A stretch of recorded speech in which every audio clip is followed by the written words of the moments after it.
मार्च 23, 1931 शाम के 7 बजे लाहौर सेंट्रल जेल के सेल नंबर 14 का दरवाज़ा खुलता है।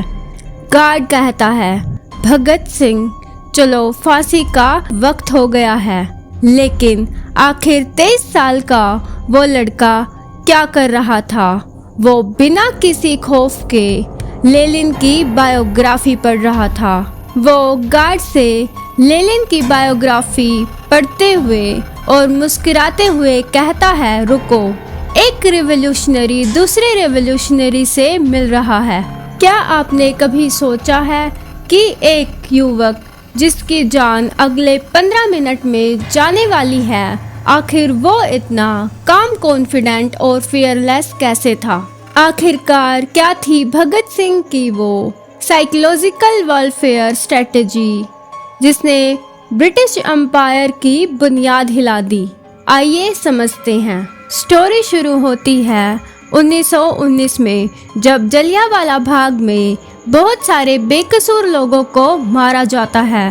तब एक 12 साल का लड़का जलियांवाला बाग पहुंचता है और एक कांच की बोतल में वहां की खून से सनी हुई मिट्टी को भरता है, लेकिन नफरत फैलाने के लिए नहीं, बल्कि अपने लक्ष्य को हमेशा याद रखने के लिए।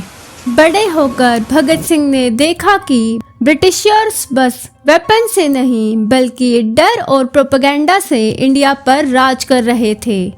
उन्हें समझ आ गया था कि किसी गुंडागर्दी या वॉयलेंट रिवेंज से कुछ नहीं होगा, बल्कि ब्रिटिशर्स के प्रोपेगेंडा को उन्हीं के खिलाफ यूज करना होगा। और तब उन्होंने बनाया हिस्ट्री का सबसे बड़ा आइडियोलॉजिकल मास्टर प्लान। 8 अप्रैल 1929 दिल्ली की लेजिस्लेटिव असेंबली। भगत सिंह और बटुकेश्वर दत्त वहां पर बम फेंकते हैं, लेकिन इस बात का ध्यान रखा जाए कि ये बम किसी को मारने के लिए नहीं बनाया गया, बल्कि इसमें लो एक्सप्लोजिव था, जिससे किसी भी इंसान को किसी भी तरीके का नुकसान ना हो। बम फेंकने के बाद अगर वो दोनों चाहते तो वहां से भाग सकते थे, उनके पास एस्केप रूट था, लेकिन फिर भी वो दोनों वहां खड़े रहे और इनकलाब जिंदाबाद के नारे लगाते रहे। लेकिन उनका असली मकसद आखिर क्या था?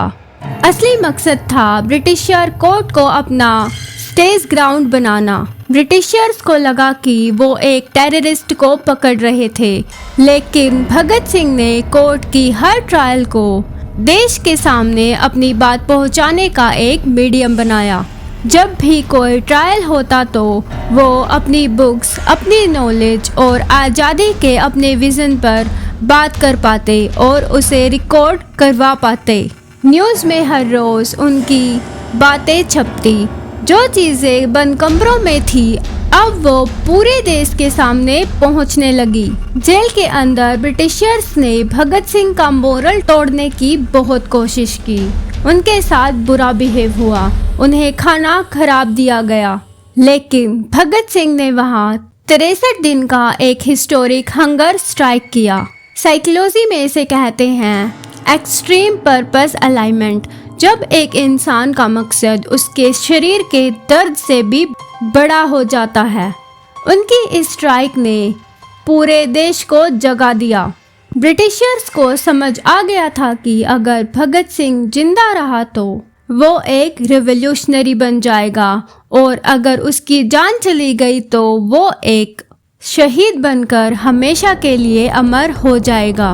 भगत सिंह एक फ्रीडम फाइटर नहीं थे, बल्कि वो एक विजनरी थिंकिंग थे, जिसने 23 साल की उम्र में लोगों को दिखाया कि रियल पावर वेपन्स में नहीं, बल्कि आइडियाज में होती है। उन्होंने कहा था कि इंसान को मारा जा सकता है, लेकिन उसके आइडियाज को नहीं।